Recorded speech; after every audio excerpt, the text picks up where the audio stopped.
Hello guys, నమస్తే, good morning అందరికీ. అందరు ఎట్లున్నారు, బాగున్నారా? ఏంది వీడు పొద్దుల మెడలో బ్యాచ్ వేసుకొని వచ్చిండు, స్కూల్కి ఇట్లా పోతుండే దుబాయ్లో అనుకున్నారు. నా బాధ చెప్పుకోనికి వచ్చిన. సండే ఇవాళ వర్క్ అయితే లేదు, కానీ మా సార్ ఫోన్ చేసి ఒక 2 hours వర్క్ ఉంది, టెక్నీషియన్లను తీసుకొని జోటన్ పెయింట్కి అయితే ఓ అని చెప్పిండు. సో చక్కగా బండి తీసుకొని ఇక్కడికి వచ్చేసిన. పొద్దుల సిన్న ఎండ కొడతలేదు. ఇక ఇక్కడికి రావడానికి కారణం ఏంటిదంటే, ఇక్కడ చిన్న చిన్న బాక్సులు కనబడుతున్నాయి కదా వైట్ కలర్వి. సో ఇవైతే ఏసీలకు సంబంధించినవి. ఈ క్రేన్ అయితే ఒక్కొక్కటి లేవట్టి పైన అయితే పెడుతుంది. సో ఇవి ఉపయోగనికి వచ్చేసిన. ఏంది ఇవాళ సండే కదా, నీకు ఓవర్ టైం దొరుకుతాయి కదా అనుకున్నారు. మా కంపెనీలో అయితే ఓవర్ టైం అయితే లేదు.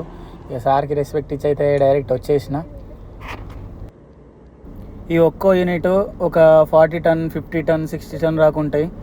సో వీటిని లేవట్టుకొని పైన అక్కడ డైరెక్ట్ ఫిట్ చేస్తారు. ఈ మనుషులు అయితే మోసుకొని పోలేరు కదా, అందుకే క్రేన్ని తీసుకొచ్చారు. చూడండి ఒకసారి ఎట్లా పెడతారు.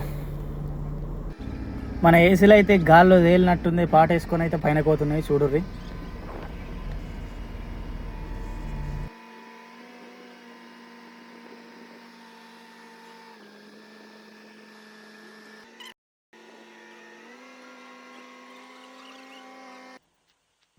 ఇంత పెద్ద క్రేన్ అయితే వచ్చేసింది వీటిని పైన కెట్టేందుకు.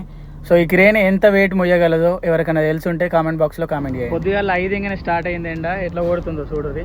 ఇప్పుడు ప్రజెంట్ 7 అవుతుంది. సావ్ అవుతుంది రాబాయ్, నిజంగా ఎండ కత్తే మొత్తం మాడిపోతాయి. నా వీడియో ఇట్లా మీకు నచ్చినట్టయితే లైక్ చేయండి, సబ్స్క్రైబ్ అయితే చేయండి, లేకపోతే సబ్స్క్రైబ్ చేసుకోలేదు కిచ్చుతా.